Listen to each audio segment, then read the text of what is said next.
Alors, il y a quelques versets que j'avais partagés déjà par mail avec la sœur, mais sur lesquels le Seigneur a remis le doigt ce matin dessus. Donc je vais un peu revenir. Ça va nous permettre de revisiter la parole de Dieu et de voir comment est-ce que les choses sont faites dans la parole et non ce que nous avons pu considérer comme étant la vérité, parce que c'est ce que nous voyons pratiquer autour de nous. Alors, donc, on va prendre un certain nombre de versets toujours dans le livre des Actes des Apôtres, parce que les Actes des Apôtres constituent le fondement et la référence de l'Église. Donc, si nous nous posons des questions sur la manière dont les choses doivent être faites dans le corps de Christ, la référence est déjà dans les Actes des Apôtres, et dans les Épîtres, on a la pratique des fondements qui ont été déjà posés dans les Actes des Apôtres. Donc, si je prends par exemple Acte 2, qui est le début de l'Église, Acte 2, verset 41. Acte 2, 41 nous dit: ceux qui acceptèrent sa parole. Donc, si vous lisez le contexte de Acte 2, après l'effusion du Saint-Esprit, les apôtres et les 120 qui étaient dans la chambre haute sont descendus au milieu de la population qui était montée à Jérusalem. Et comme les gens ne comprenaient pas le phénomène apparemment étrange pour eux qui était en train de se passer, l'apôtre Pierre a pris la parole et a commencé à expliquer, a commencé à enseigner justement sur ce qui était en train de se produire, à savoir la mort, la résurrection du Seigneur et la prophétie de Joël de l'Esprit de Dieu répandu sur toute chair. Et à ce moment-là, il y a des personnes qui sont touchées, qui comprennent que celui que nous avons crucifié, c'était véritablement lui le Messie. Nous sommes dans l'erreur, nous sommes dans le péché, nous sommes sur le chemin de la géhenne, et ils ont, touchés par le Saint-Esprit, compris qu'il y avait une possibilité de sortir de là. D'où le verset 37.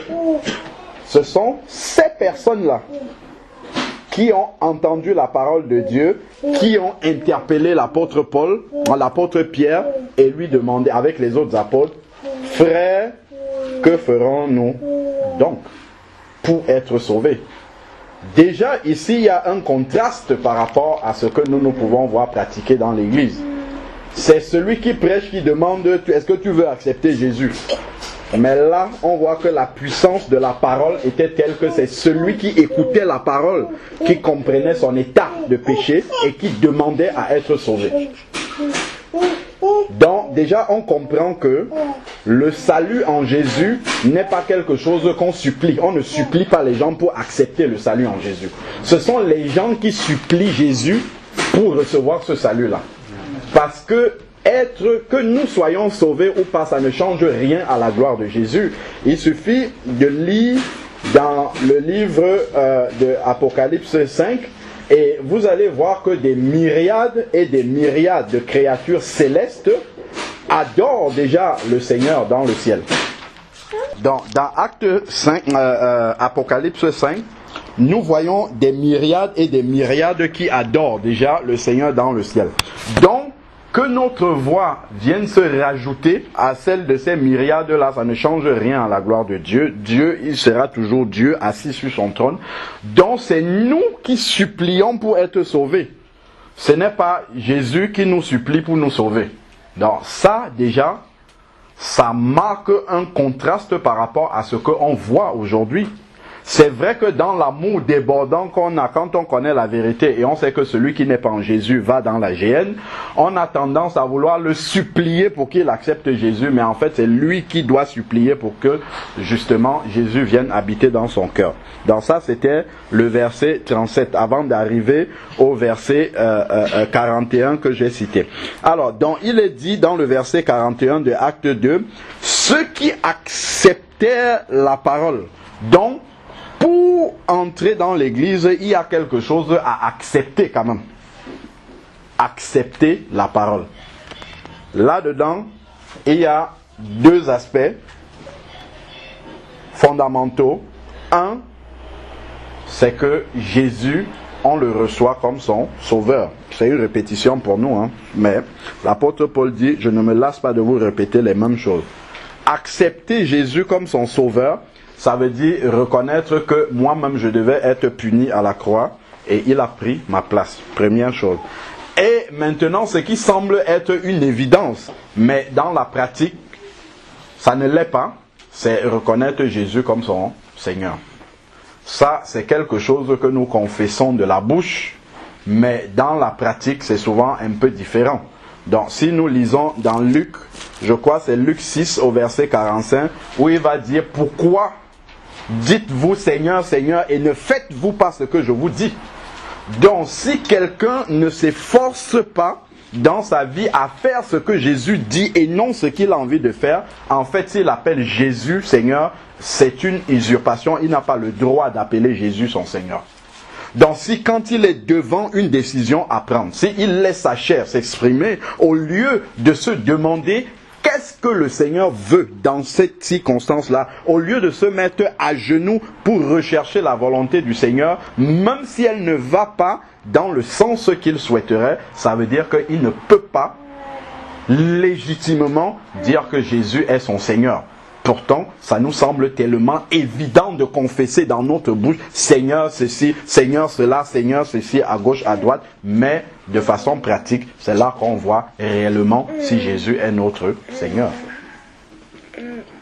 C'est quand on se pose réellement des questions sur la volonté de Dieu avant d'appliquer.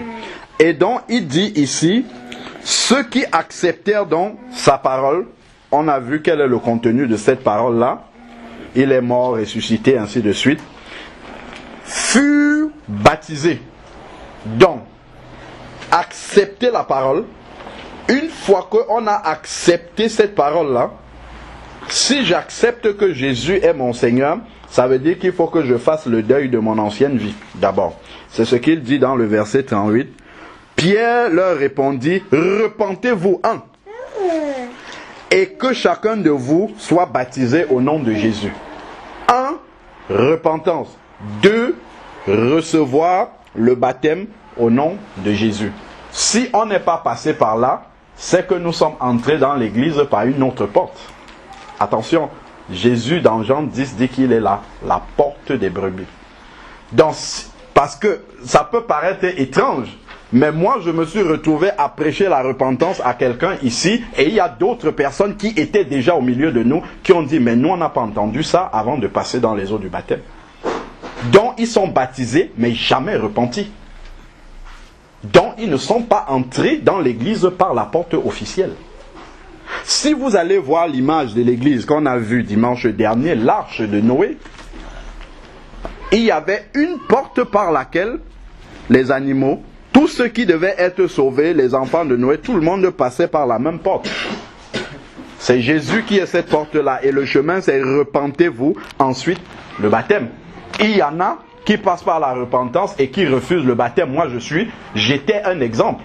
Pendant 6 mois où je m'étais repenti, j'avais reçu le Seigneur, mais j'ai refusé le baptême d'eau par immersion. Donc, si on ne passe pas par la porte officielle, nous aurons beau chanter des cantiques chrétiens, nous aurons beau lire la Bible et expliquer même plus que tout le monde, nous aurons beau faire ce que nous voulons. Justement, quand je résistais au baptême, le pasteur qui m'a conduit dans les eaux du baptême, il m'a confessé que, ancien catholique qu'il était, quand il s'est converti au Seigneur Jésus, dans la vérité, Lui-même, en tant que pasteur, a commencé à baptiser des gens, pourtant il n'était pas baptisé d'eau par immersion. Il considérait que son baptême catholique était valable. Donc, il n'était pas entré par la porte officielle. La porte du salut, qui est la repentance, le baptême pour le pardon de vos péchés. Donc c'est cela qui vient valider justement le pardon des péchés et nous devenons ainsi cette nouvelle création dont parle 2 Corinthiens 5 verset 17. Si quelqu'un est en Christ, il est une nouvelle créature. Les choses anciennes sont passées et voilà, toutes choses sont devenues nouvelles. Mais pour que les choses deviennent nouvelles, il faut régler les choses anciennes et qu'elles soient réellement passées. Et ça se passe dans la repentance. Donc, ceux qui ont accepté la parole, verset 41, furent baptisés et en ce jour-là, furent ajoutés environ 3000 âmes. Ajoutés à quoi? À l'église. Regardez entre eux, ceux qui acceptèrent la parole furent baptisés. Il n'y a absolument aucun laps de temps entre les deux. J'accepte la parole, je me repens et on me plonge dans les eaux du baptême immédiatement. C'est pour ça que quand la sœur m'a dit c'est bon, je me suis repenti, normalement la semaine là même je devais aller chez elle, le jour là même, pour la plonger dans les eaux du baptême. Si j'étais dans les actes des apôtres, c'est ce que j'aurais fait. Donc on n'attend pas. On ne va pas dire bon écoute, tu vas faire une classe de baptême où on va t'enseigner pendant un certain nombre de temps et lorsque tu auras bien compris, alors à ce moment là on va te passer dans les eaux du baptême. Non, il y a une chose à faire, c'est d'annoncer la vérité aux gens, comme Jésus a dit dans Matthieu 28, faites de toutes les nations des disciples. C'est leur dire, vous êtes pécheurs et perdus, et que vous devez vous repentir de vos péchés et recevoir Jésus dans votre vie comme Seigneur et Sauveur. Donc, il n'y a absolument pas une formation particulière, parce qu'on ne voit absolument pas un temps entre le moment où ces personnes ont accepté la parole de Dieu et le moment où elles ont été plongées dans les eaux du baptême. Donc, si nous prenons maintenant acte 8, on va voir que c'est toujours le même schéma dans la parole de Dieu. Acte 8, verset 12. Donc, c'est Philippe qui s'était rendu en Samarie et qui avait prêché l'évangile. Et, verset 12, acte 8, 12. Mais quand il eut cru à Philippe, qui leur annonçait la bonne nouvelle, on a toujours le même schéma qu'à la Pentecôte, la parole, croire dans cette parole-là, et ensuite, qu'est-ce qu'il nous est dit?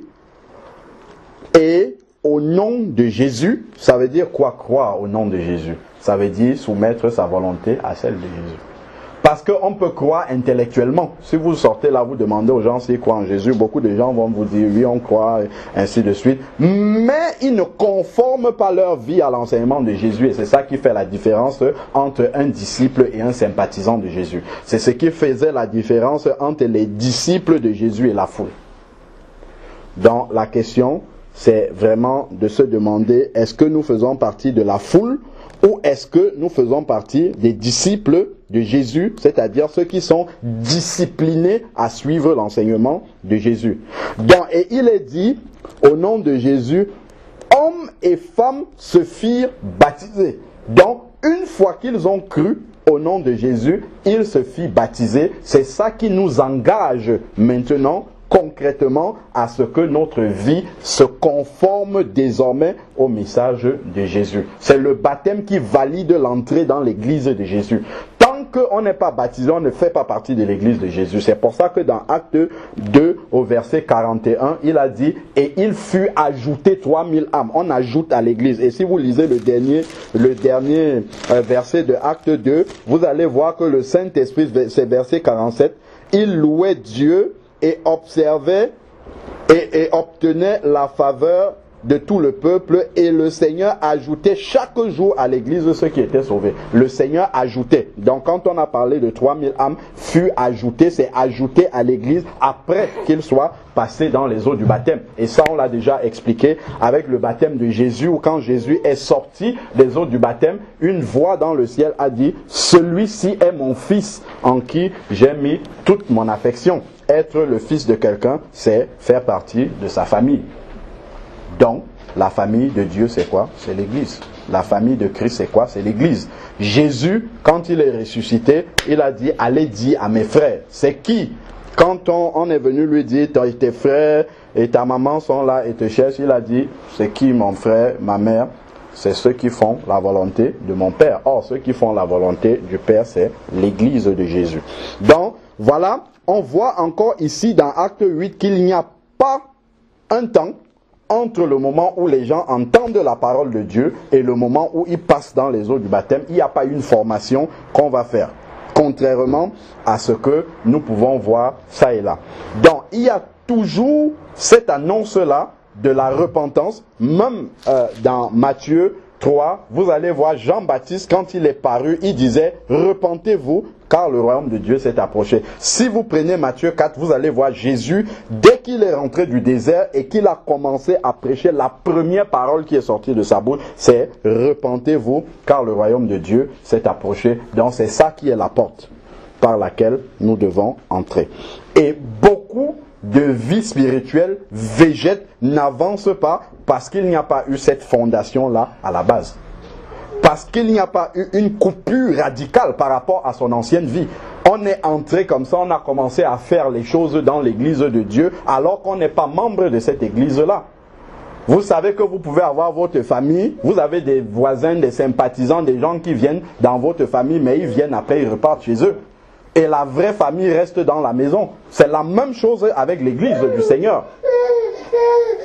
Les gens qui viennent, qui partent, ainsi de suite. Mais la véritable église est celle qui est entrée par la vraie porte. C'est ceux qui sont sortis comme une maman. Les enfants de cette maman-là sont ceux qui sont sortis de son ventre.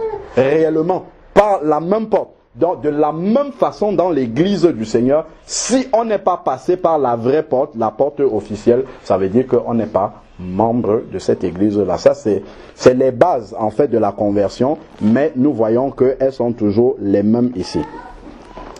Deuxième chose aussi, c'est que nous voyons un ordre qui est donné là, dans Acte 2, 37, repentez-vous.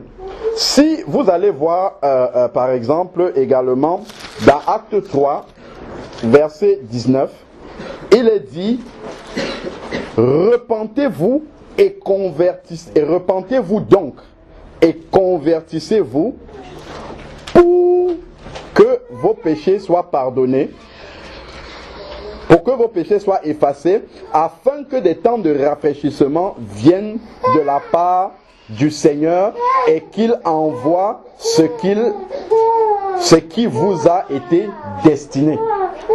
Donc, nous voyons toujours ici, on a vu Jean-Baptiste dans Matthieu 3, on a vu Jésus dans Matthieu 4 dire: repentez-vous, car le royaume de Dieu s'est approché. On a vu Pierre ici là dans Acte 2 dire: repentez-vous et que chacun de vous soit baptisé. Si vous allez voir l'apôtre Paul également dans Acte 26, quand il parle, je crois, devant Agrippa, le roi Agrippa, il dit qu'il a prêché la repentance et la conversion avec la pratique des œuvres dignes. Dans Acte 26 à partir du verset 19. En conséquence, roi Agrippa, je n'ai pas désobéi à la vision céleste, mais à ceux de Damas d'abord, puis à Jérusalem, dans tout le pays de Judée, puis aux païens, j'ai annoncé quoi? 1. La repentance. 2. La conversion à Dieu, parce qu'on ne peut pas se convertir si on n'est pas repenti. Donc c'est régler la vie d'avant et ensuite entrer dans une nouvelle vie. Et entre les deux, il y a le baptême qui symbolise la mort et la résurrection à une vie nouvelle. Et tout cela n'est réel, n'est que si après il y a la pratique des œuvres dignes de la repentance. C'est-à-dire qu'il y a un avant baptême et il y a un après-baptême. L'après-baptême, c'est que notre vie a radicalement changé et les gens à côté peuvent en témoigner. Sinon, rien ne s'est passé. C'est qu'on a fait un acte religieux et ça s'est limité à quelque chose de superficiel, d'humain, dans lequel il n'y a aucune puissance spirituelle. C'est pour cela que la repentance, la coupure avec les ponts de la vie passée est absolument indispensable et la pratique des œuvres dignes de la repentance est ce qui vient attester que nous sommes réellement convertis au Seigneur Jésus. Si on retourne toujours dans Acte 8 avec le cas de l'eunuque éthiopien au verset 36 à 38, nous voyons que Philippe est entré dans le char et a expliqué le verset d'Ésaïe, le passage d'Ésaïe qu'il était en train de lire. Et comme ils continuaient, verset 36, leur chemin, ils arrivaient à un point d'eau et l'eunuque dit, voici l'eau, qu'est-ce qui empêche que je sois baptisé? Encore une fois, ce n'est pas Philippe qui a dit à l'eunuque, toi maintenant tu dois accepter le Seigneur et tu dois te baptiser, mais c'est l'eunuque qui a senti le besoin en lui justement d'être sauvé et de demander qu'est-ce que je dois faire. Et Philippe va donc lui répondre et le conduire dans les eaux du baptême. Ça encore, ça nous montre la même chose qui s'est passée dans Acte 2 où ce sont des personnes qui ont entendu la puissance de la parole et qui ont été convaincus de péché. Soit aujourd'hui, c'est que la parole n'est plus suffisamment puissante pour que le Saint-Esprit convainc les gens de péché, donc on est obligé de les supplier pour qu'ils viennent au Seigneur. Soit alors c'est que nous avons mal compris l'évangile. Donc ici, l'eunuque, c'est lui qui a demandé et Philippe lui a donné une condition. Philippe dit au verset 37, si tu crois de tout ton cœur, cela est possible. Donc il y a une condition. C'est pour ça que quand on va ramener quelqu'un dans les eaux du baptême, on va quand même lui poser la question là. Est-ce que tu acceptes? Parce que ce que tu es en train de faire là, ce qu'on va faire maintenant en te plongeant dans les eaux du baptême, ça suppose d'abord que tu es d'accord avec quelque chose, à savoir que Jésus est désormais ton Seigneur. Et également ton Sauveur. Donc le même schéma est présent ici. Il ordonna d'arrêter le char. Tous les deux descendirent dans l'eau. Donc ce n'est pas quelques gouttes d'eau. Si c'était quelques gouttes d'eau, on ne peut pas descendre dans quelques gouttes d'eau. Donc c'était vraiment une quantité d'eau suffisante pour immerger quelqu'un. Et Philippe ainsi que l'eunuque, et il le baptisa. Même chose, l'eunuque accepte la parole, immédiatement on le plonge dans les eaux du baptême. Il n'y a pas un temps où on va dire, bon écoute, on va voir, est-ce que tu es vraiment repenti, on va observer ta vie, est-ce que ta vie ainsi de... Jamais on ne voit ça dans la parole de Dieu. J'ai eu l'occasion de conduire quelqu'un dans les eaux du baptême ici, qui était dans une assemblée à Paris, où il est venu, il a dit qu'il voulait se baptiser. On l'a mis en observation pendant 1 an pour voir si réellement sa vie était conforme. Et finalement, on ne l'a pas conduit dans les eaux du baptême. On ne voit ça, ça c'est l'évangile humain ça. On ne voit pas ça dans la parole de Dieu. Ce sont des personnes imparfaites qu'on conduit dans les eaux du baptême pour les amener à la perfection une fois qu'ils vont commencer à recevoir les enseignements. C'est ça le véritable évangile. Éphésiens 4, à partir du verset 11 jusqu'au verset 13, dit que les ministères apôtres, prophètes, évangélistes, docteurs sont là pour le perfectionnement des saints. S'ils étaient parfaits avant le baptême, ça ne sert à rien de les enseigner. Si on enseigne des gens, c'est pour qu'ils arrivent à la perfection. Donc si on doit commencer à observer si tu es parfait avant de te passer dans les eaux du baptême, ça c'est un évangile qui est renversé. Ce qu'on doit t'expliquer, c'est que à partir du moment où tu vas sortir des eaux du baptême, tu reçois l'Esprit de Dieu et maintenant tu as l'équipement pour que désormais tu entres dans ce processus de perfectionnement et que tu dois travailler comment la parole de Dieu le dit encore, tu dois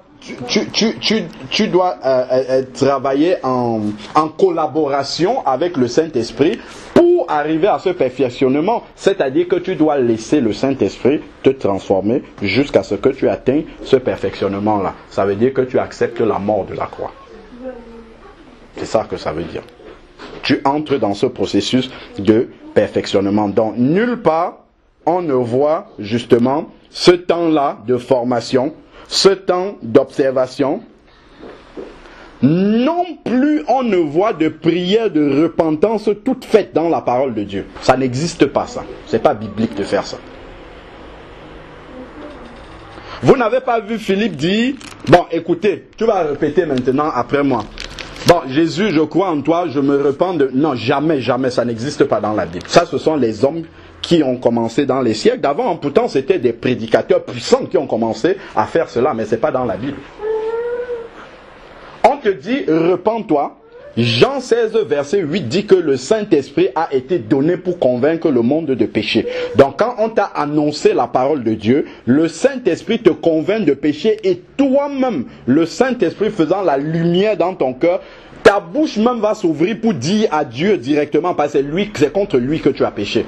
Ta bouche va s'ouvrir et dire ce que tu as à dire à Dieu pour te repentir. Même si tu dis ça dans une forme qui n'est pas conventionnelle par rapport aux prières que nous savons et que nous avons, que nous considérons comme étant des prières que Dieu peut accepter, l'essentiel c'est que tu ouvres ton cœur pour dire à Dieu que ta vie d'avant n'était pas conforme et que tu te convertis, c'est tout. Donc il n'y a pas, répète ceci après moi. Moi je l'ai fait aussi. Moi je vais marcher plus on sort tous du système. Même ici, il y a 2 personnes qui se sont converties lors d'une réunion. Je leur ai fait répéter la prière de repentance. Ici c'était au début de l'église, ici à la maison. Avant de comprendre que dans la parole de Dieu, je conduis une âme au Seigneur. Je n'ai même pas à prier avec elle pour qu'elle se repente. Ça, je n'ai pas appris. J'ai à lui dire, repens-toi de tes péchés.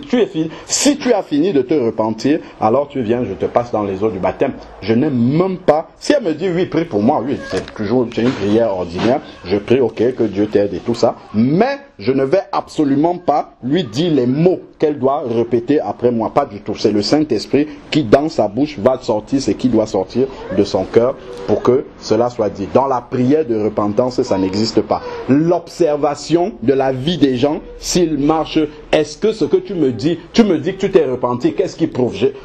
Ça, c'est le travail du Saint-Esprit. Je n'ai pas à aller faire la police derrière les gens qui me disent qu'elles se sont repenties pour savoir si réellement elles se sont repenties.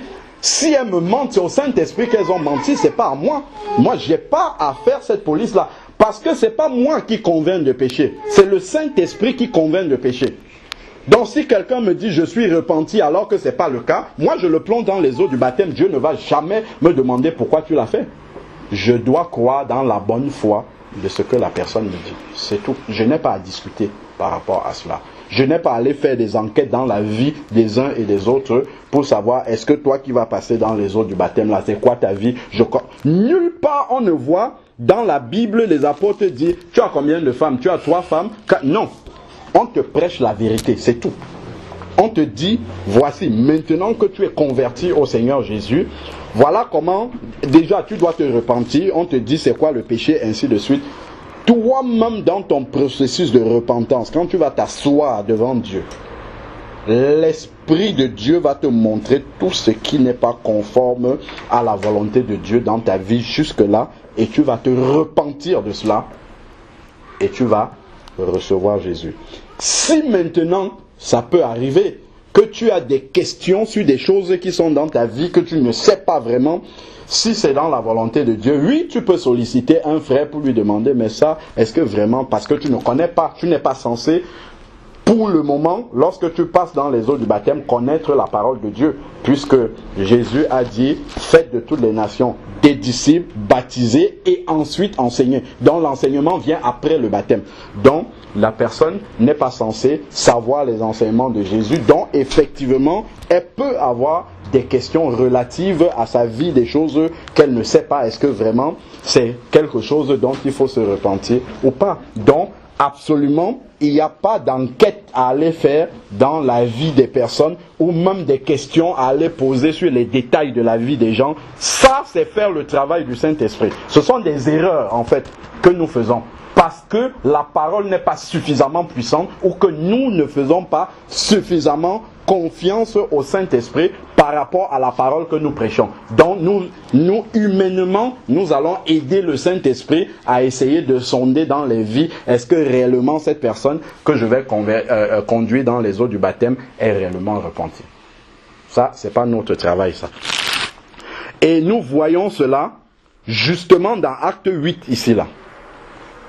Regardez Acte 8 déjà, il nous est dit qu'il y avait un magicien là, qui avait étonné plusieurs personnes. Déjà au verset 13, il nous est dit, Simon, qui était un magicien, lui-même se fit baptiser. Simon lui-même se fit baptiser. Non, déjà c'est Simon lui-même crut. Aussi, il crut aussi, et après avoir été baptisé, toujours pareil, il n'y a pas de temps où on va dire, bon écoute, toi tu es un magicien, on va te faire 8 mois de délivrance d'abord, avant que tu vas passer dans les eaux du baptême. Ça n'existe pas, ça, dans la Bible. On lui a prêché le même évangile qu'aux autres habitants de la Samarie, là. Et c'est tout. On n'a pas dit, Simon, tu dois passer par la délivrance. Alors que si aujourd'hui, regardez tous les satanistes qui se convertissent, si vous racontez le nombre de temps qu'ils ont passé dans la délivrance, avant qu'on commence à les considérer comme de vrais chrétiens, mais on dit ici là que Simon, c'était un magicien à tel point qu'il avait étonné toute une ville et qu'on disait même que sa puissance, regardez, c'est le verset 10, il avait étonné même les petits et les grands. Et on appelait sa puissance la grande. Et on disait que c'est la puissance qui vient de Dieu. C'était pas un petit magicien. Mais nulle part on ne nous dit qu'il est passé par la délivrance tel qu'on le voit aujourd'hui. C'est pas biblique ça. Ça, c'est encore un manque de foi par rapport à la parole, ou bien une parole qui n'est pas puissante pour délivrer les gens. Donc on croit qu'il faut faire appel justement à tout cela. La parole de Dieu et la puissance du Saint-Esprit sont suffisantes pour délivrer complètement les personnes si elles se sont repenties sincèrement devant Dieu. Les liens sont totalement et entièrement coupés. C'est pour ça qu'il dit, si quelqu'un est en Christ, il est une nouvelle créature. Les choses anciennes sont passées. Il n'a pas dit que quelques liens vont encore rester. Il dit, les choses anciennes sont passées. Toutes choses sont devenues nouvelles. Pas certaines choses, toutes. Normalement, c'est tout. Sinon, il y a un problème à notre conversion. C'est à nous-mêmes de revenir pour voir comment nous nous sommes convertis. Souvent, les gens peuvent se convertir en écoutant un autre évangile qui n'est pas celui de Jésus. Donc forcément, ils ne sont pas entrés par la vraie porte. Ils ne sont pas convertis comme la Bible le demande. Donc ce n'est pas la faute à la parole de Dieu. C'est la faute à la personne ou à eux-mêmes qui n'ont pas bien écouté ou fait les choses telles que l'évangile le demande. Alors, dans verset 18 ici, lorsque Simon vit que l'Esprit était donné par imposition des mains des apôtres, il leur apporta de l'argent. Ça, c'est quelqu'un qui est converti et passé dans les eaux du baptême. Et dit, donnez-moi aussi ce pouvoir que celui à qui j'impose les mains reçoive l'Esprit Saint. Bon, à ce stade-ci, les apôtres auraient dit, nous avons fait une erreur de baptiser Simon parce qu'il n'est pas vraiment converti vu ce qu'il est en train de dire. Normalement, c'est la manière dont nous aurons considéré les choses aujourd'hui, mais les apôtres n'ont pas du tout, ils ne sont pas revenus sur son baptême. Parce que ici, là, on a dit, au verset 11, on a dit que Simon aussi crut. Donc on a dû lui demander, est-ce que tu crois, comme Philippe a demandé à l'eunuque, est-ce que tu crois? Oui, je crois, ok, allez, hop, dans les eaux du baptême. Donc ici, là, maintenant, on voit qu'il n'y a pas la pratique des œuvres dignes de la repentance qui sont là. Donc qu'est-ce que les apôtres font maintenant? Mais Pierre lui dit que ton argent aille à la perdition avec toi, puisque tu as pensé acquérir le don de Dieu à prix d'argent. Il ne se souvient pas qu'il y a quelques jours, Simon, c'était un magicien. Il le traite comme un chrétien qui a l'Esprit de Dieu. Parce que dès qu'on sort des eaux du baptême, on a accepté Jésus comme son Seigneur. Donc on te traite comme quelqu'un qui aurait dû avoir sa volonté soumise à celle de Jésus. Et non plus par rapport à ton passé. Parce que le passé, il est passé vraiment. Donc on ne va pas revenir et dire que oui, il n'a pas encore tout à fait compris. Non, non, pas du tout, il n'y a pas d'excuse là-dessus. Que ton argent périsse avec toi puisque tu as pensé acquérir le don de Dieu à prix d'argent. Mais alors, verset 21, il n'y a pour toi ni part ni lot dans cette affaire, car ton cœur n'est pas droit devant Dieu. Parce que les apôtres savaient qu'on avait prêché à Simon le vrai message de la conversion, de la repentance. Donc s'il n'est pas repenti là, à ce moment-là, la faute vient de lui-même, et non du baptême, et non des apôtres. Et on lui dit, on ne lui dit pas repasse dans les eaux du baptême, on lui dit repens-toi, maintenant que tu es un chrétien et que tu ne marches pas dans la vérité, et que tu réalises que tu n'es pas dans la vérité, repens-toi donc de ta pensée mauvaise et prie le Seigneur pour que l'intention de ton cœur te soit pardonnée s'il est possible, car je vois que tu es en proie à l'amertume et à un fiel et du fiel et au lien de l'injustice. Donc voilà comment les apôtres ont opéré avec Simon qui était nouvellement converti. Donc on l'a mis devant ses responsabilités. Donc dès l'instant où quelqu'un sort des eaux du baptême, il devient un chrétien responsable devant Dieu, quel que soit ce qui a été son passé. Quel que soit ce qui a été son passé, c'est pour ça que le Seigneur Jésus va dire dans les évangiles que celui qui veut s'engager à construire une maison, qu'il s'asseye d'abord et qu'il calcule le prix pour savoir s'il en aura suffisamment pour bâtir la maison jusqu'à la fin.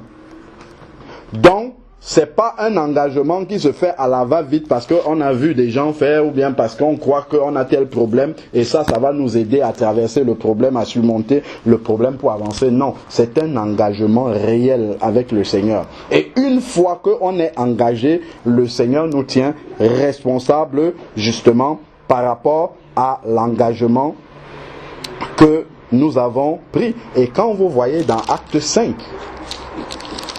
avec Ananias et Saphira, c'était des enfants de Dieu convertis, à partir du verset 1 jusqu'au verset 10. Je vais juste lire.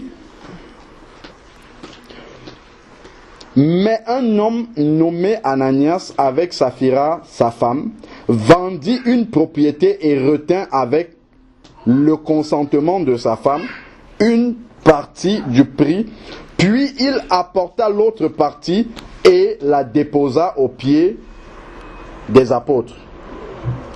Pierre dit à Ananias, pourquoi Satan a-t-il rempli ton cœur? Il ne dit pas que vraiment Ananias, vraiment Satan t'a séduit, c'est pas grave, on va prier pour que Satan ne te séduise plus. Il dit pourquoi Satan a-t-il rempli ton cœur au point de mentir au Saint-Esprit et de retenir une partie du prix du champ? En quelque sorte, ce qu'il lui dit, c'est pourquoi tu as laissé Satan remplir ton cœur. Donc, tu avais la possibilité de résister à Satan et tu ne l'as pas fait. Encore une fois, où on met la responsabilité sur le chrétien. C'est pour cela que les prières de délivrance et tout ça, ça n'existe absolument pas dans la Bible pour les chrétiens. Ça existe pour les païens, mais ça n'existe pas pour les chrétiens. Jamais je n'ai vu un apôtre ou Jésus prier pour que quelqu'un qui est converti soit délivré. Jamais, ça n'existe pas dans la Bible. Parce que à la base, le travail a été fait correctement. Vous lisez dans Actes 19, vous allez voir ceux qui avaient pratiqué les arts magiques, amenaient les livres chers de grand prix, ils venaient brûler ça devant les apôtres. Ça, c'était les vraies conversions. C'était des gens qui avaient renoncé totalement à leur ancienne vie. Ce n'était pas qu'il est engagé avec le Seigneur, mais à côté de ça, il continue encore à pratiquer des choses de la vie d'avant. C'est là qu'on ramasse tous ces esprits-là. et qu'on ramène, et après on est étonné. Ah, ça ne va pas. Ah, l'autre, ça. Non. De deux choses. Soit, effectivement, c'est Satan qui essaye de nous effrayer, et dans la réalité, il n'y a rien. Il nous effraie parce qu'on ne connaît pas la parole de Dieu et qu'on ne sait pas la confesser. Mais, ou bien on n'a pas fait le travail comme ça se doit. Parce que le cas, justement, de Simon est un cas quand même que nous voyons où il aurait fallu, selon le monde de maintenant, tel qu'on prêche l'évangile, qu'il soit délivré. Mais il n'y a pas ça dans la Bible. Bon, donc Ananias ici a retenu une partie du prix. Et Pierre, encore une fois, c'était toujours lui avec Simon là-bas, le met devant ses responsabilités. Tu as laissé Satan te séduire. Lorsque tu l'avais, l'argent, ne demeurait-il pas à toi? C'est-à-dire qu'il avait la possibilité de garder l'argent et lui-même. C'est lui qui a décidé d'amener cet argent et il a menti en fait que c'était la totalité alors qu'il avait retenu une partie. Il pouvait dire voilà, moi j'ai vendu, moi j'ai décidé de retenir avec ma femme telle partie, je vous donne le reste. Mais c'est qu'il est venu dire voici tout. Et là, il y avait un mensonge et on lui dit qu'il a menti. Non pas à Dieu, mais au Saint-Esprit. Donc de la même façon, quelqu'un qui dit « Moi je suis repenti, passez-moi dans les eaux du baptême » et qu'il n'est pas réellement repenti, c'est au Saint-Esprit. Parce que c'est le Saint-Esprit qui l'a convaincu de pécher et non celui qui prêche la parole. Donc c'est avec le Saint-Esprit que les choses vont se passer. Moi j'ai conduit déjà 2 personnes, 2 sœurs ici, dans les eaux de 2 filles, je vais dire dans les eaux du baptême. Et après les eaux du baptême, il y en a 2 qui ont eu des enfants hors mariage. Dieu ne va jamais venir me demander pourquoi tu as baptisé des personnes et après, d'abord elles n'ont pas suivi les enseignements, après elles sont reparties, elles ont vécu leur vie et j'ai appris qu'elles ont eu des enfants hors mariage comme ça, mais ça c'est leur responsabilité. Dieu ne va jamais venir, il va me demander est-ce que tu leur avais prêché la vérité? Elles ont entendu l'évangile. Elles sont responsables de ce qu'elles ont fait devant Dieu. Ce n'est pas ma responsabilité. La responsabilité que le Seigneur me demande, c'est est-ce que tu leur avais dit qu'il faut se repentir? Est-ce que tu leur avais dit qu'il faut changer de vie? Est-ce que tu leur avais dit qu'il faut persévérer dans l'enseignement? Parce que c'est ça qui va faire grandir ta foi et te faire justement marcher selon la parole du Seigneur. Oui, je leur avais dit ça. Si elles n'ont pas fait, leur responsabilité est engagée, telle que Ananias ici là. Alors la fin du verset dit et après la vente le prix n'était-il pas à ta disposition? Comment as-tu mis en ton cœur? On ne lui dit pas voilà, tu as un démon d'avarisme dans ton cœur, on va le chasser au nom de Jésus. Non, pas du tout. Comment as-tu? Tu es responsable. Comment as-tu mis dans ton cœur une pareille ordre? C'est que maintenant on accuse Satan de tout et de n'importe quoi parce que le chrétien n'est pas responsable. Déjà, 1, il ne connaît pas la Bible. 2, il fait des choses et après les conséquences sont là. Il commence à dire Satan a fait ça. Non, Satan n'a rien fait. C'est que tu as laissé, tel qu'il dit ici. Comment as-tu mis dans ton cœur une pareille action? Ce n'est pas à des hommes que tu as menti, mais à Dieu. Ananias, entendu ces paroles-là, tomba et expira. Ça n'existe plus ça dans l'église. Que sur une parole comme ça, quelqu'un est foudroyé par la puissance de Dieu et il meurt. Parce que nous sommes tellement englués dans le compromis et le péché que la puissance de la parole n'agit plus de cette façon-là.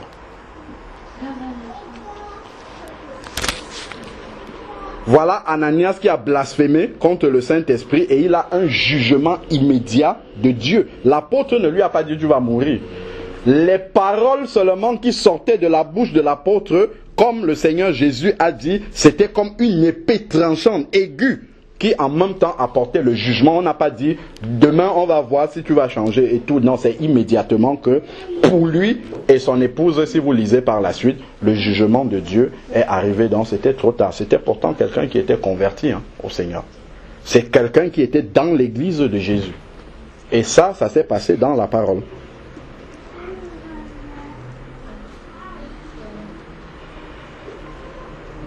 Et donc le Seigneur, effectivement, il y a encore d'autres versets qui parlent de baptême. Si vous voyez l'apôtre Paul dans Acte 9, verset 18, pareillement, lui aussi, il n'y a pas de coup de baptême, il n'y a rien. Acte 9, verset 18, il est convaincu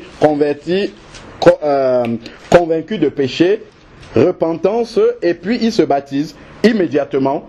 vous prenez aussi Pierre chez Corneille dans Acte 10, je donne juste les versets pour qu'on gagne du temps.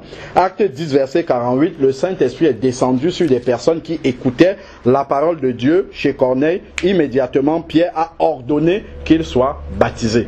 Donc, et une fois que, comme on a dit, on est baptisé, on devient responsable. Bon, laissons les versets sur le baptême, allons lire un peu. Donc, si vous voulez noter Acte 16, du verset 14 au verset 15, ça je crois c'est Lydie, la marchande de pourpre à Thyatire, qui a entendu la parole de Dieu immédiatement. Elle s'est baptisée. Acte 16, verset 33, le geôlier.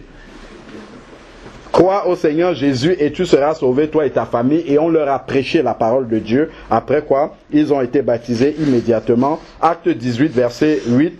Et Paul également, dans Acte 19, verset 4 à 5, quand il rencontre des disciples à Éphèse. Donc, maintenant que nous sommes convertis au Seigneur Jésus, on a vu déjà que le Seigneur ne nous traite plus de la même façon. Pourquoi? Parce qu'il nous a donné son esprit.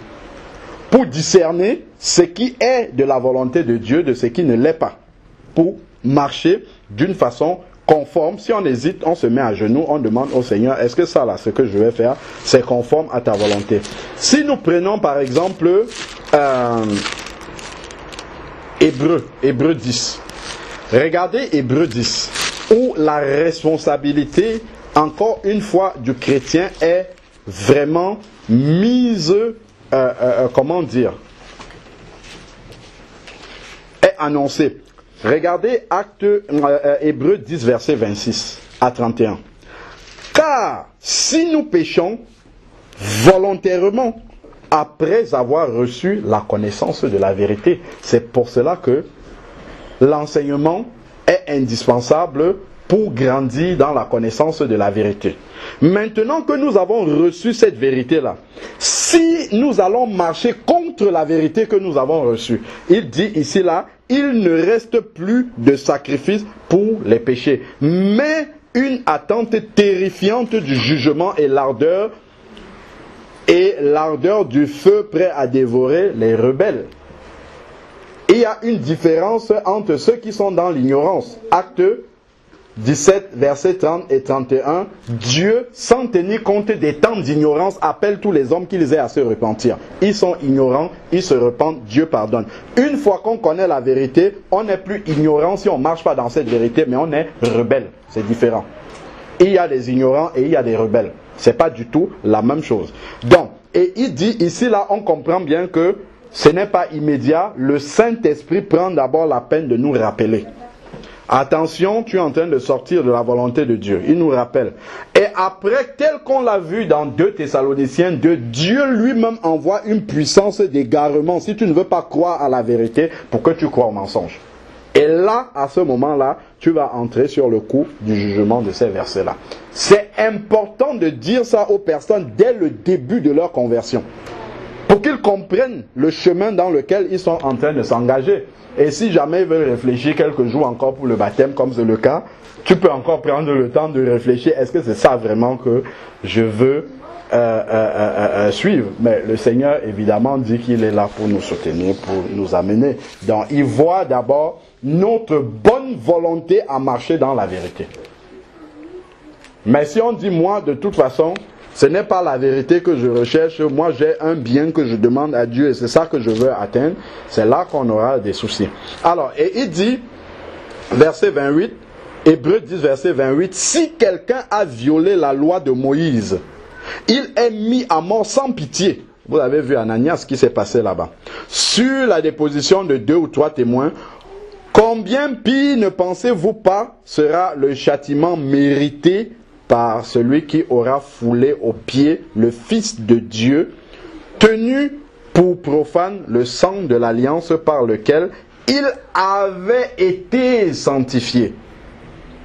Avait été sanctifié. Certains disent qu'un chrétien ne peut pas perdre son salut. Vous avez vu ce qui est écrit.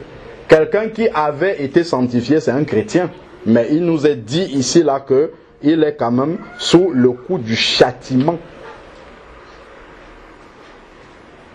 Romains 8, verset 1 dit, il n'y a plus de condamnation pour ceux qui sont en Christ, mais il y a une condition. Qui marche non selon la chair, mais selon l'esprit. Parce que si tu marches selon la chair, tu es dans le cas-ci. Le châtiment repose toujours sur toi. La colère de Dieu est toujours sur toi parce que tu ne marches pas selon la volonté et l'esprit du Seigneur. On n'est pas en train de dire que dès que tu pêches, immédiatement le Seigneur te foudroie et tu meurs. Non. Sinon, on n'aurait pas 1 Jean 1 verset 9 qui nous dit, si nous lui confessons nos fautes, il est fidèle et juste pour nous les pardonner. Et au verset 7, il dit, le sang de Jésus nous purifie de tout péché si nous sommes mutuellement en communion avec lui. Donc si nous nous efforçons à marcher dans la vérité, l'Esprit de Dieu vient nous encourager. Même si nous tombons, le Seigneur va nous relever. Là, on parle de quelqu'un qui délibérément connaît la vérité et refuse de marcher dans la vérité. C'est de ça qu'on parle ici. Et aura outragé l'Esprit de la grâce. Car nous connaissons, je suis au verset 30 d'Hébreux 10, nous connaissons celui qui a dit, à moi la vengeance, c'est moi qui rétribuerai, ou encore le Seigneur jugera qui? Son peuple. Si c'était que jamais plus un chrétien ne pouvait perdre son salut, Dieu n'a pas à juger son peuple. Mais c'est écrit ici que Dieu jugera son peuple. Et il est terrible de tomber dans les mains du Dieu vivant. Donc vraiment, il faudrait que nous soyons conscients de l'engagement véritablement que nous prenons. Si je retourne dans Hébreux 6 au verset 4, il est dit, quant à ceux qui ont été une fois éclairés, qui ont goûté le don céleste, Hébreux 6 verset 4, et sont devenus participants à l'Esprit Saint, qui ont goûté la bonne parole de Dieu et les puissances du siècle à venir, les gens baptisés de l'Esprit, et ainsi de suite, et qui sont tombés, c'est-à-dire qui sont tombés, et le Saint-Esprit les a avertis et ils ont préféré rester par terre au lieu de se relever. Il est impossible de les ramener à une nouvelle repentance. Donc Dieu qui donne la repentance est disponible pour nous donner la repentance dans certaines conditions. Si on peut arriver à un stade de rébellion, que Dieu nous envoie une puissance d'égarement, et c'est là, dans ce cas, qu'il devient impossible. Pourquoi? Parce que quand on va dire la vérité, le cœur sera dur pour recevoir cette vérité-là. Le cœur sera endurci et ne va plus recevoir la vérité. On va persévérer dans la rébellion et là, on ne pourra plus arriver à la repentance.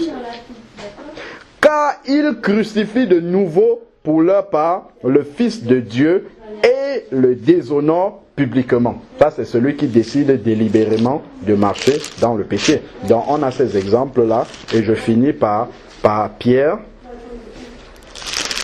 Je crois que c'est 2 Pierre 2,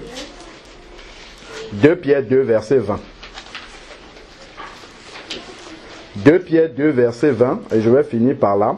En effet, si après s'être retiré des souillures du monde, par la connaissance du Seigneur Jésus, celui qui s'est repenti de ses péchés, qui est entré dans l'église, il s'y engage de nouveau. Donc il regarde comme les Israélites qui étaient sortis d'Égypte et qui continuaient à murmurer dans leur cœur, ah finalement en Égypte on avait la viande, on avait ci, on avait ça. Donc dans leur cœur le monde n'est pas sorti et ils continuent à convoiter les choses qui sont dans le monde et veulent y retourner.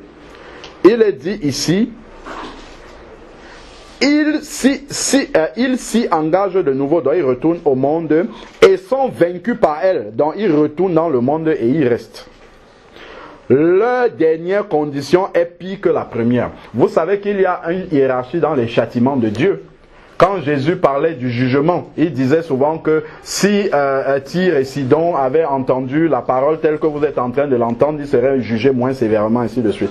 Donc il y a une hiérarchie dans les jugements. 2 personnes peuvent être perdues et vont en enfer, mais les niveaux de punition ne sont pas les mêmes là-bas. Donc celui qui a été converti et qui retourne dans le monde est jugé plus sévèrement que celui qui n'a jamais été converti. C'est ce que le verset est en train de nous dire ici. Donc c'est un engagement. Une fois qu'on l'a pris, c'est un billet aller simple jusqu'au terminus. Si nous descendons du train, ça, le Seigneur fera tout pour que nous remontons. Mais si nous décidons de rester en bas, ça va être très, très, très difficile. Car, verset 21, il valait mieux pour eux n'avoir jamais connu. Voilà, c'est ça. Il valait mieux pour eux n'avoir jamais. C'est la même chose, même déjà, pour quelqu'un qui a entendu la parole de Dieu de celui qui ne l'a pas entendu. Quelqu'un qui a entendu la parole de Dieu et qui a dit, ça là je n'en veux pas, a signé lui-même sa condamnation devant le Seigneur. C'est pour ça que le Seigneur a dit, si vous entrez dans une ville et qu'on ne vous reçoit pas, secouez la poussière de vos pieds et partez. Donc c'est un jugement qu'il a appelé sur lui-même. Car il valait mieux pour eux n'avoir pas connu la voie de la justice que de l'avoir connue et de se détourner du saint commandement qui leur avait été donné. Il leur est arrivé ce que dit le proverbe véridique, le chien est retourné à son vomissement. Et la truie, à peine lavée, va se vautrer dans le bourbier. Donc, effectivement, lorsque nous nous engageons dans le Seigneur, nous devons avoir pris vraiment le temps. Et c'est pour ça que la repentance est importante. Parce qu'on ne se repent pas de quelque chose dont on va continuer à marcher demain dans la même chose. La repentance, c'est à réaliser que ce qu'on a fait est mauvais et que c'est à cause de ça que Jésus a reçu les clous dans son corps. Et donc, on ne va pas continuer à clouer et à crucifier le Seigneur de cette façon-là. Bon, excusez-moi, j'ai encore un verset qui me vient à la tête et je finis cette fois-là par là pour de vrai. C'est dans 1 Corinthiens 10. 1 Corinthiens 10 nous prend justement l'exemple de ceux qui ont été avant nous et dont le cas nous est rapporté dans le Nouveau Testament. Il est dit ici, frères, je ne veux pas que vous ignoriez que nos pères ont été sous la nuée. C'est l'image du baptême dans le Saint-Esprit, donc certains même baptisés dans le Saint-Esprit. Ils ont passé par la mer. Ils ont tous été baptisés en Moïse. Donc quand le peuple israélite traversait la mer Rouge à sec, c'était l'image du baptême. Et ils suivaient une colonne de nuée dans la journée, une colonne de feu la nuit, qui était l'image du Saint-Esprit qu'ils étaient en train de suivre, dans l'image du baptême même dans le Saint-Esprit. Et il est dit, ils ont mangé le même aliment spirituel, ils ont mangé la manne et tout ça, nous mangeons le repas du Seigneur et tout. Et ils ont tous bu le même breuvage spirituel. Car ils buvaient à un rocher spirituel, nous prenons justement le vin qui représente le sang du Christ. Ils ont bu au même rocher spirituel qui les suivait.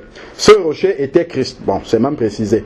Mais, regardez, des gens qui ont été baptisés d'eau, baptisés dans le Saint-Esprit, qui ont suivi justement même la voie du Saint-Esprit, mais il est dit ici quoi? Mais la plupart d'entre eux ne furent pas agréables à Dieu. On peut être passé par tout ce chemin-là et ne pas être agréable à Dieu. C'est quoi être agréable à Dieu? C'est d'aimer Jésus, donc suivre ses commandements. C'est ça qui fait que nous soyons agréables à Dieu. Je ne vais pas chanter seulement les cantiques. Ce qui fait que Jésus le dit partout dans Jean 14. Celui qui m'aime, c'est celui qui garde mes commandements. Donc, ils ne furent pas agréables à Dieu. Pourquoi? Parce qu'ils ont continué à marcher selon leur propre voie. Ésaïe 53, verset 6 dit, « Nous étions tous errants, chacun suivant sa propre voie. » C'est ça qui est le péché.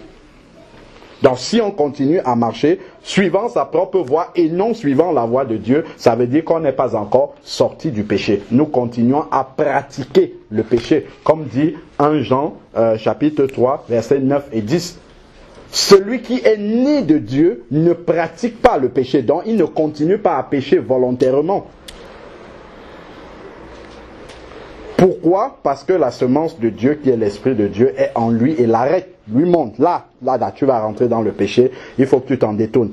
Mais la plupart, nous sommes au verset 5 là, de 1 Corinthiens 10, ne fut pas agréable à Dieu, puisqu'ils tombèrent morts dans le désert. Ça, c'est encore un verset qui nous montre qu'un chrétien peut perdre son salut.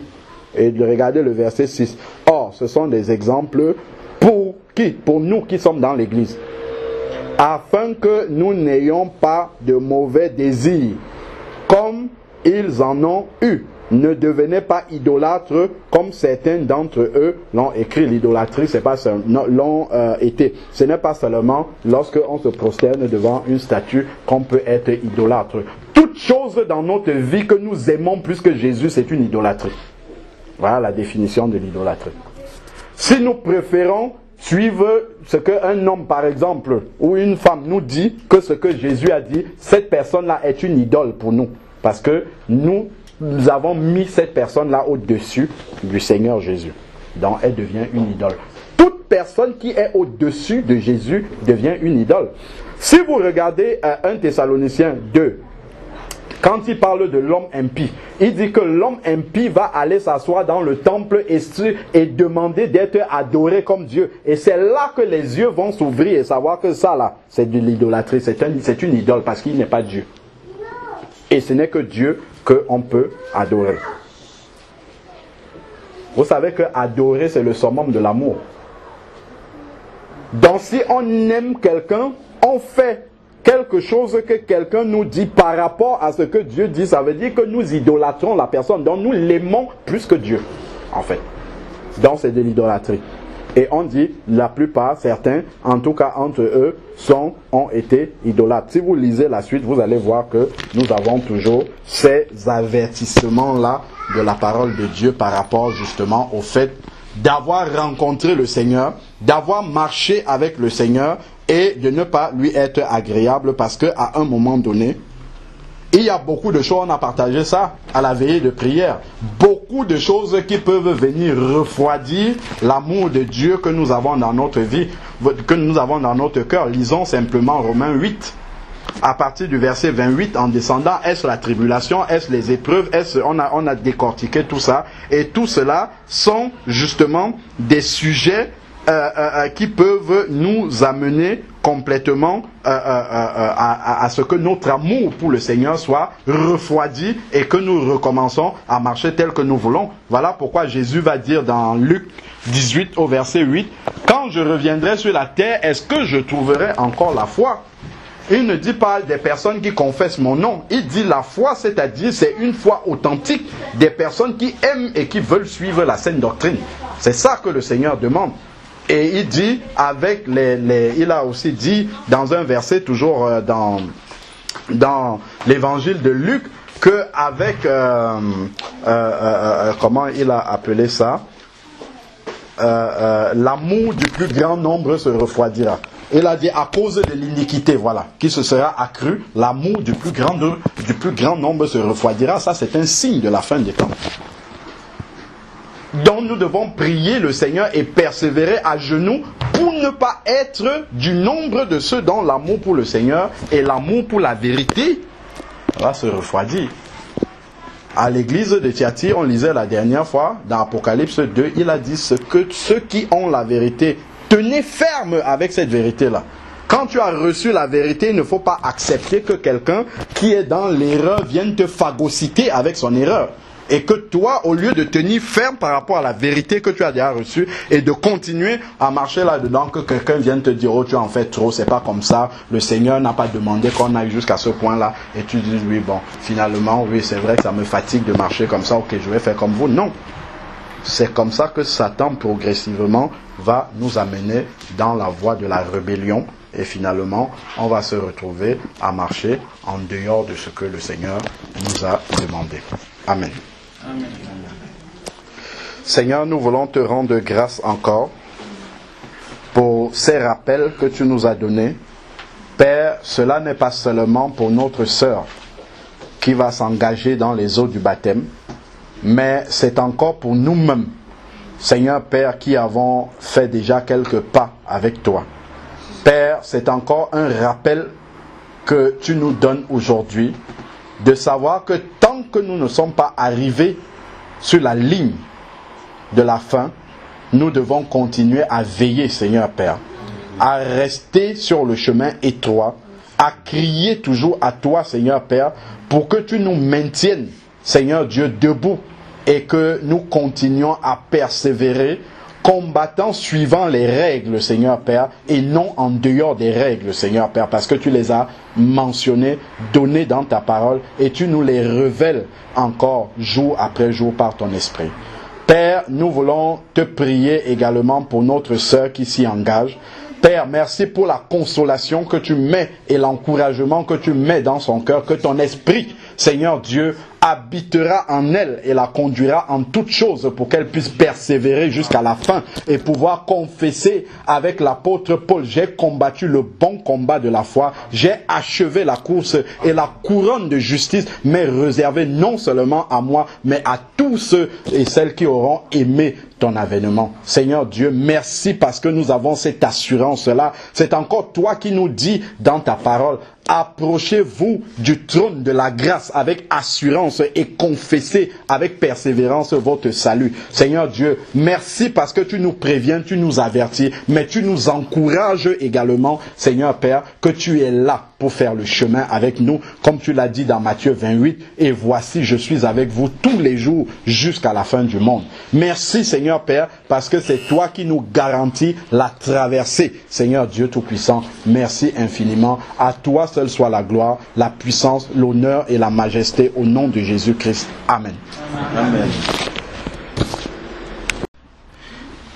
Juste pour apporter quelques versets à tout ce qui a déjà été dit par le frère tout à l'heure. Prenons 1 Timothée chapitre 2. 1 Timothée chapitre 2. Bon, commençons au verset 1.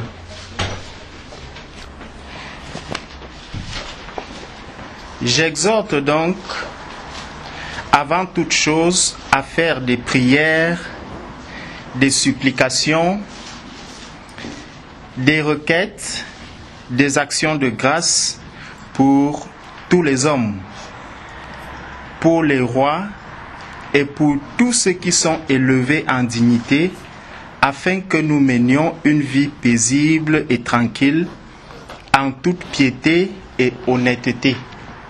Donc là, le Seigneur nous exhorte, nous appelle à prier régulièrement pour nos autorités, pour que nous ayons la paix, pour que nous vivions en paix, dans la tranquillité, en toute piété et avec honnêteté.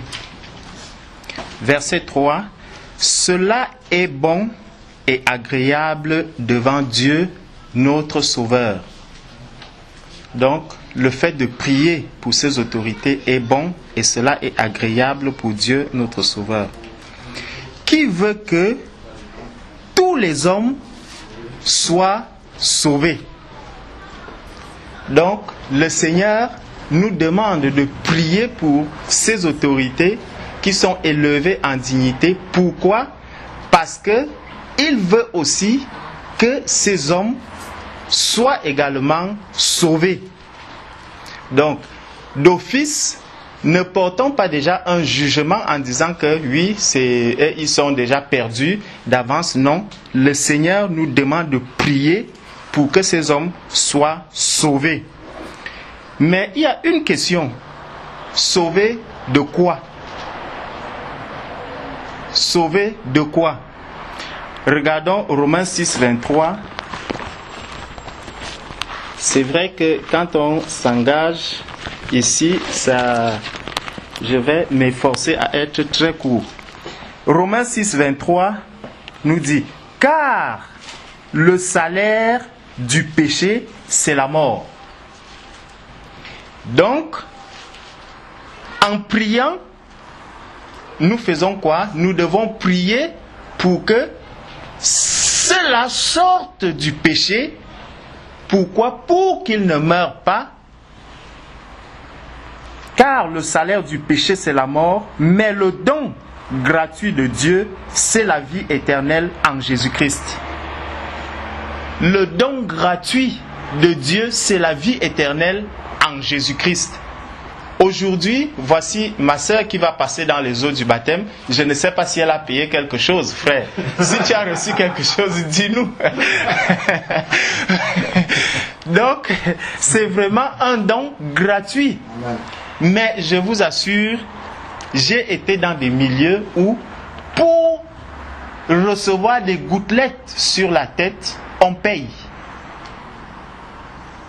Le Seigneur nous dit ici, c'est un don gratuit. C'est déjà un don, c'est déjà quelque chose de recevoir de Dieu. Et il ajoute encore en disant que c'est même gratuit. Amen. Donc, je ne sais pas si le don, si en payant, si le don est payant, si vous payez quelque chose, vous pouvez encore parler de don. Mais il nous dit déjà que c'est un don. Et en plus même, c'est gratuit. Il dit, le don gratuit de Dieu, c'est la vie éternelle en Jésus-Christ, notre Seigneur. Mais maintenant, est-ce que justement, tous ceux qui sont passés dans les eaux du baptême, tous ceux qui crient Seigneur, Seigneur, seront-ils sauvés? En passant, vous avez le bonjour de notre sœur qui est à Lyon. Je l'ai eu hier soir. Et elle m'a fait un témoignage. Elle m'a raconté une histoire et cette histoire m'a beaucoup parlé. Elle me disait qu'elle était de passage dans la ville et elle a rencontré un monsieur qui était en évangélisation. Bon, au départ elle est passée, mais après l'Esprit lui a dit, mais non, tu ne peux pas rencontrer quelqu'un qui parle de Dieu. Tu le vois à l'œuvre et tu passes comme si tu ne le connaissais pas, comme si tu n'as jamais entendu. Elle est donc revenue, elle a vu le monsieur, elle s'est entretenue avec lui. Et après, le monsieur lui demande, vous allez à l'église où est-ce que vous suivez le Seigneur? Elle lui a dit, mais non, je suis à la maison. Il lui a dit, mais non, vous ne pouvez pas rester à la maison. Nous avons une assemblée, nous louons une salle dans laquelle nous adorons Dieu. Et en plus, il lui dit quelque chose, c'est que il y a une église qui vient le matin, et c'est quand cela sort que nous entrons. Et ça, quand elle m'a dit ça, ça m'a tellement touché et je me suis dit, mais l'Esprit m'a dit, mais quand même, qu'il est bon, qu'il est doux pour des frères de demeurer ensemble. Et c'est dans la même situation que nous nous trouvions. Parce que des églises, des assemblées passent le temps à vouloir louer des salles et vous voyez 3 assemblées qui n'arrivent pas à se mettre ensemble alors que nous disons que nous louons tous le même Dieu. La raison c'est laquelle ils vont vous dire, cela c'est des Chinois, cela c'est des Indiens, cela, mais c'est des Indiens, oui. Mais ils prient au nom de qui? Ils prient Jésus.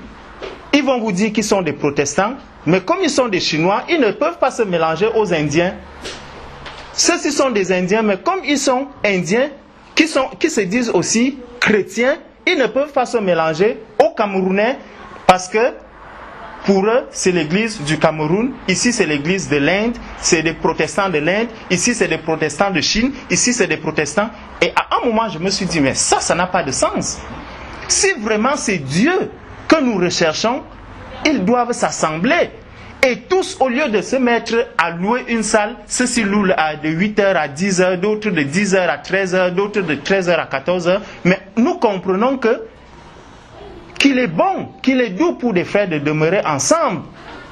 Mais faisons la même chose, regroupons-nous tous qui disons, qui nous appelons chrétiens. Pas le mélange avec ceux qui sont bouddhistes ou tels. Non, si nous sommes vraiment chrétiens, mélangeons-nous. Je rends grâce à Dieu qu'ici, il n'y ait pas que de Camerounais, qu'il y ait de toutes les origines, pratiquement. Et ça, c'est l'église de Dieu. Ça montre vraiment que c'est ça la volonté de Dieu. Nous ne pouvons pas nous séparer de certains pour soi-disant ils sont chinois, nous sommes indiens. Et là, quand nous lisons un peu dans Ésaïe, je crois que ça doit être dans Ésaïe 53. Oui. Attendez.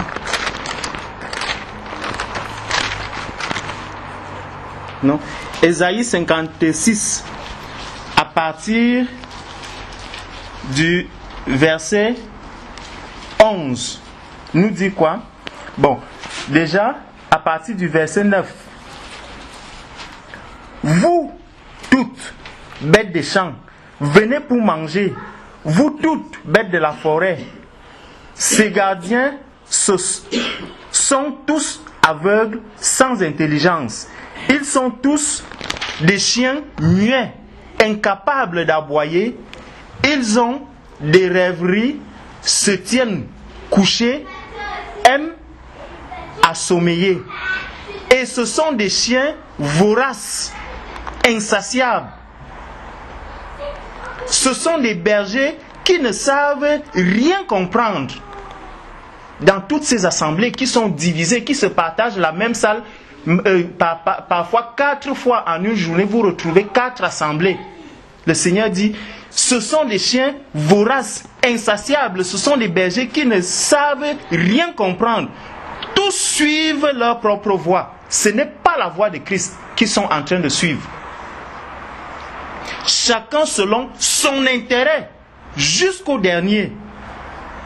Venez, je vais chercher du vin et nous boirons des liqueurs fortes. Nous en ferons autant demain et beaucoup plus encore. Et lorsque je lisais ces quelques versets, je me suis rendu compte que effectivement beaucoup de ces assemblées le font. Pourquoi? Parce qu'il y a des offrandes qu'il faut recueillir. Et lorsque nous allons recueillir les offrandes, s'il y a 5 bergers, les 5 bergers, le partage va se faire difficilement. Mais alors, pour vraiment avoir le maximum, la plus grande part du gâteau, il faut que je regroupe les miens, ceux qui sont venus, qui parlent la même langue que moi, nous allons nous retrouver pour que les offrandes qui sortiront de là rentrent dans ma poche. Là, c'est l'intérêt que chacun est en train de chercher. Et c'est cela qui fait une bonne part des garements des hommes de Dieu aujourd'hui. Maintenant, est-ce que, notre question était, est-ce que tous ceux qui suivent le Seigneur vont être sauvés? La réponse, c'est non. Ce n'est pas tous ceux qui suivent le Seigneur, qui disent Seigneur, Seigneur, qui vont être sauvés. Prenons Matthieu 22 au verset 14. Je ne vais pas être long, je vais juste nous prendre quelques... Matthieu 22 au verset 14.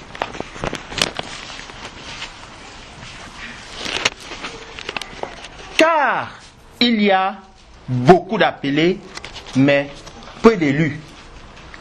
Beaucoup sont appelés, beaucoup rentrent dans des bâtiments, beaucoup rentrent dans des maisons, se disent, oui, j'ai été appelé pour suivre la parole de Dieu, j'ai été appelé pour suivre la parole de Dieu, mais est-ce que tu es un élu?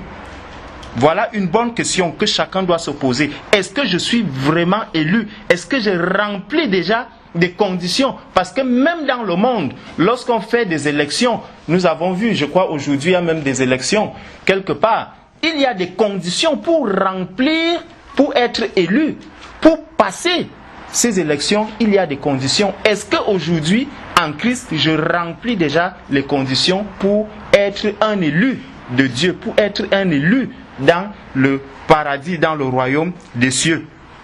Bon, Jean, on a aussi Jean 3.3 qui nous en parle également. Jean 3.3 nous dit, Jésus, là c'est Jésus qui parle avec Nicodème. C'est Jésus qui est en train de parler avec Nicodème. Il dit, en vérité, je te le dis, si un homme ne naît de nouveau, il ne peut voir le royaume de Dieu. Gloire à Dieu. Voici ma sœur qui est en train de s'apprêter à naître de nouveau. Et le Seigneur validera son entrée désormais dans le royaume des cieux. Donc elle a déjà la possibilité, elle peut déjà se dire que moi, si je tiens ferme jusqu'au bout, je pourrais voir le royaume des cieux si je ne suis pas je ne me détourne pas de la voie que le Seigneur m'a déjà tracée. Et lorsque le frère parlait tout à l'heure des degrés d'égarement, je me suis rappelé l'histoire de la femme de Lot qui s'est retournée, et lorsqu'elle s'est retournée, elle était avant un être humain. Elle est devenue quoi? Une motte de sel. Donc ça vraiment, ça nous montre que lorsque nous sommes déjà dans la voie du Seigneur, nous devons faire très très attention, parce que notre condition en retournant risque d'être pire. Voilà un être humain qui respirait, qui pouvait marcher, qui est devenu directement une motte de sel. Donc faisons très attention. Je vais finir avec 1 Timothée chapitre 6 versets 20 et 21. Je dis que je ne vais pas être long aujourd'hui. L'esprit du prophète est soumis au prophète. Amen. 1 Timothée 6, du verset 20 au verset 21. Oh l'apôtre Paul, oh mon frère Jean-Paul, que tu m'as manqué, frère. Tu m'as beaucoup manqué. Gloire à Dieu parce que je t'ai revu aujourd'hui. Oh Timothée, garde le dépôt en évitant les discours vains et profanes. Amen. Mes frères, mes sœurs, gardons le dépôt en évitant quoi? Les discours vains et profanes. Je vous assure, lorsque nous sommes dans ce monde aujourd'hui, si nous prêtons l'oreille, si nous entendons un peu ce que les gens disent, les gens vont jusqu'à dire que Jésus n'est pas mort à la croix. Et ça, lorsque dernièrement je discutais avec quelqu'un qui m'a dit cela, immédiatement je me suis tué. J'ai dit à ce niveau, je ne peux plus, parce que quelqu'un qui veut déjà m'amener à lui démontrer que Christ est mort à la croix, je lui dis non. Toi tu dis, tu lis la Bible, mais tu sors de cela de ta bouche. Vraiment, il faut que le Seigneur lui-même te révèle, te dise s'il est mort à la croix ou pas. Parce que moi, en tant que chrétien, en tant qu'enfant de Dieu, vraiment ça me fait mal de savoir que quelqu'un a quitté son trône, venu mourir ici, passer par la croix, et qu'aujourd'hui vous reniez cela, vous dites non, nous on croit en Dieu, mais je n'accepte pas que Jésus soit mort à la croix. Vraiment, la croix c'est quelque chose qui est je ne sais pas. C'est par là que le Seigneur est passé pour nous donner la vie. Si quelqu'un arrive à renier cette croix, je ne sais pas. Il faut vraiment que le Seigneur lui-même le touche, que ça soit vraiment la volonté de Dieu, que celui-là entre encore dans son royaume. En tout cas, le Seigneur se révèle à ses enfants comme il le veut. Il dit, et les disputes de fausses sciences dont font profession quelques-uns. Aujourd'hui, il y a des faux discours, il y a un faux message qui aujourd'hui est en train de passer, qui aujourd'hui est en train d'entrer. Mes frères, quand aujourd'hui le Seigneur nous dit qu'il est la porte et qu'il s'adresse à Nicodème en lui disant, si tu ne nais de nouveau, je vais vous montrer quelque chose. Ça c'est une carte. C'est cette carte-ci que j'avais et qui me faisait croire que je suis un enfant de Dieu. C'est écrit là quoi? Carte de membre. Carte de membre. Quelle est la carte de membre que le Seigneur a laissée? Le Seigneur a laissé quelle carte de membre pour que les gens se mettent? Et ça, je l'ai acheté. En plus, si ça finit, parce que ça avait une validité de combien? 1, 2, 3, 4, 5 ans. Donc après 5 ans, il faut acheter une nouvelle carte. Et c'est ça qu'on appelle annoncer l'évangile de Dieu. C'est ça que beaucoup de gens aujourd'hui acceptent comme message venant de Dieu. Les gens qui ont des cartes, beaucoup ici dehors ont ces cartes. Dans beaucoup d'assemblées, les gens vendent les cartes. Ils achètent des cartes pour dire je suis membre déjà de l'église du Seigneur. Ce n'est pas ça, mon frère, ma soeur. ce n'est pas ça, ce papier qui fait de toi un enfant de Dieu. Le Seigneur dit qu'il veut, c'est ta vie, donne-lui ta vie, obéis à ses commandements, porte la croix. Cette croix qui est à toi, porte-la et deviens son disciple. Ce n'est pas en achetant une carte de membre, ce n'est pas en venant monnayer quoi que ce soit que tu recevras le salut.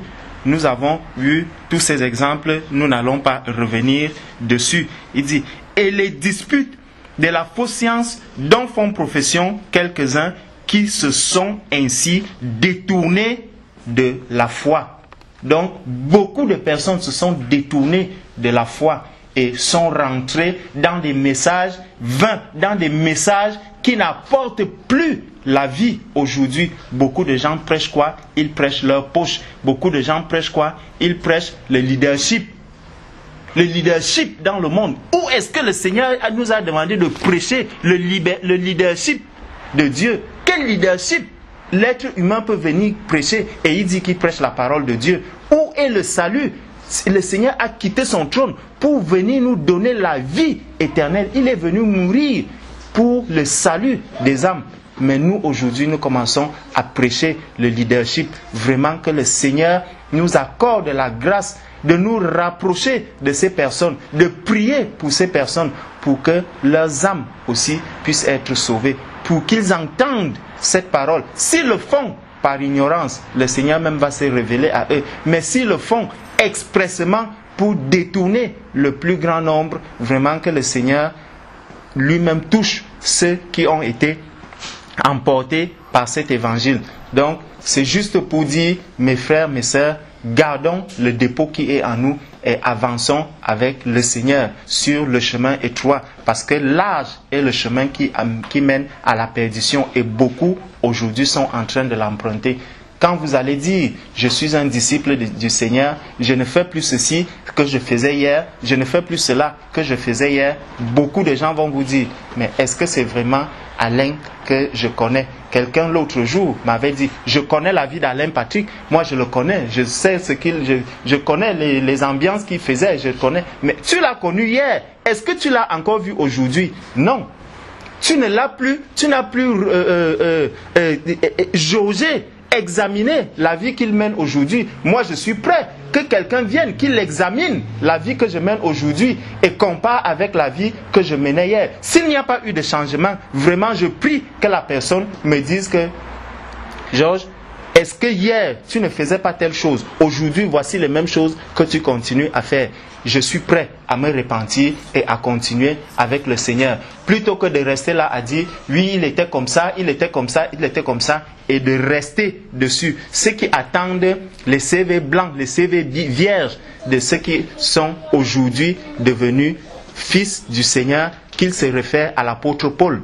Qu'il se réfère vraiment à l'apôtre Paul pour savoir si l'apôtre Paul, avant d'aller à Damas, était quelqu'un sur qui le Seigneur pouvait compter, alors que c'est déjà le Seigneur qui était en train de te préparer. Et lorsque nous lisons le Nouveau Testament, nous voyons ce criminel d'hier, ce qu'il est devenu, et c'est lui qui aujourd'hui qui porte le message du Seigneur chez les païens pour que les païens aient le salut. De la même manière, celui qui est aujourd'hui païen peut devenir un véritable chrétien et porter le message du Seigneur. Exhorter même ceux qui sont déjà chrétiens pour leur dire, mes frères, hier j'étais dans l'égarement, aujourd'hui j'ai retrouvé le vrai Seigneur et que la volonté de Dieu s'accomplisse dans ma vie.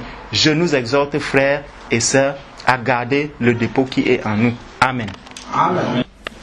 C'est juste la lecture un peu, parce que le frère a prononcé un mot qui a attiré mon attention et qui est en tout cas très répandu aujourd'hui dans les milieux chrétiens. Il a parlé de leadership. Conférence des leaders, tout ça, on entend ça partout. Regardez un peu Luc 22 au verset 24. C'est bien quand on entend certaines choses de revenir ensuite voir maintenant dans la parole ce que le Seigneur lui dit. Et souvent, on peut se rendre compte que l'apostasie est tellement étalée comme ça au grand jour devant nous, parce que tellement c'est contraire à la parole de Dieu, mais il n'y a pas une personne qui va se lever pour dire ça là, c'est une abomination devant Dieu. Si nous prenons Luc 22, verset 24, il est dit, il s'éleva autant pour moi aussi parmi les apôtres une contestation. Lequel d'entre eux devait être estimé le plus grand, c'est-à-dire le leader. C'est ça qu'on appelle aujourd'hui leader. Qu'est-ce que Jésus leur dit? Jésus leur dit, les nations dont il prend ce que le monde fait. Il leur parle d'abord de ça. Il dit, les rois des nations les maîtrisent. Et ceux qui les dominent sont appelés bienfaiteurs. C'est-à-dire que ceux qui sont au-dessus, ceux qui sont des leaders, c'est eux qui ont, l'approbation. Ce sont des bienfaiteurs, c'est eux qui sont bien vus. Et c'est ça qu'on amène dans l'église aujourd'hui. Conférence des leaders, les leaders de ceci, leaders de cela. Regardez par contre ce que Jésus dit. Il dit, ceux qui les dominent sont appelés bienfaiteurs. Et Jésus dit qu'il n'en soit pas de même pour vous. Donc dans l'église, c'est pas ça qui doit se passer. Au contraire, les gens doivent aspirer, comme Jésus a dit, à ce qui est humble, ce qui est petit. On doit chercher à être petit et non être grand à l'estrade. Qu'est-ce qu'il dit? Il dit qu'il n'en soit pas de même pour vous, mais que le plus grand parmi vous soit comme le plus petit, et celui qui gouverne comme celui qui sert. Vous voyez, c'est ça qui est la parole de Dieu. Je répète encore le verset 26, qu'il n'en soit pas de même pour vous, mais que le plus grand parmi vous soit comme le plus petit, et celui qui gouverne comme celui qui sert. Car, quel est le plus grand, celui qui est à table ou celui qui sert? Aujourd'hui, on va dire, c'est celui qui est à table et qu'on sert. Ah, c'est lui qui est le plus grand, les sœurs. Acte 6. Quand les frères vous servent, c'est qui le plus grand? Là, on voit le contraire de Acte 6 maintenant. Hein? C'est qui le plus grand? On peut se poser la question, qui est le plus grand maintenant? Alors, d'après Dieu, parce que d'après le monde, quand on arrive, on va dire, quand même, c'est ceux qui sont assis, qui sont servis. Ça semble normal, mais Jésus renverse complètement les standards et ce que le monde considère comme étant grand. Il dit, n'est-ce pas celui qui est à table? Ça, c'est ce que le monde considère. Il dit, et moi cependant, et voilà où il renverse tout, et moi cependant, je suis au milieu de vous comme celui qui sert. Voilà le modèle. Et nous disons que nous suivons Jésus, nous sommes disciples de Jésus, donc nous voulons ressembler à Jésus. Et il dit qu'il est celui qui sert. Il est au milieu d'eux comme celui qui sert, c'est-à-dire celui qui paraît pour le monde le plus petit. C'est là que la grandeur de Dieu se manifeste véritablement. Pour le Seigneur, c'est ça. Que le plus petit parmi vous, je voyais aussi tout à l'heure un autre verset, que le plus petit parmi vous, c'est Matthieu 23, verset 11, le plus grand parmi vous sera votre serviteur. Un jour, j'avais surpris un oncle de Linda ici qui ne croit pas. Et avec toute ma belle famille qui était là, on était nombreux comme là. Avec des jeunes filles, tout ça. Avec les plateaux qui entraient, sortaient et tout. Et il me voyait entrer, sortir, servir et tout ça. Après, il me dit, mais Alain, il y a des hommes qui étaient là. Mais viens t'asseoir avec toutes les jeunes filles qui sont là et tout. C'est quand même toi l'homme de la maison et tout. C'est quand même toi le chef de famille. Et je lui dis, oui, justement. Avec toutes les jeunes filles qui sont là, tu sers. Je lui dis, oui, justement, c'est parce que je suis le chef de famille que c'est moi qui sers. C'est ça l'enseignement de Jésus. Il était étonné. C'est ça qui prouve que je suis le chef, parce que je sers les autres. Mais ça bouleversait complètement la conception que lui est normal, il n'est pas chrétien. Donc il est vraiment dans ces versets-là ce que nous voyons, celui qui gouverne et tout, c'est lui le plus puissant, mais c'est celui qui sert, justement, mais qui sert avec le cœur de Dieu. Parce qu'il ne suffit pas aussi simplement de servir, mais il faut servir avec l'esprit de service du Seigneur. Amen. Je ne vais pas continuer plus loin.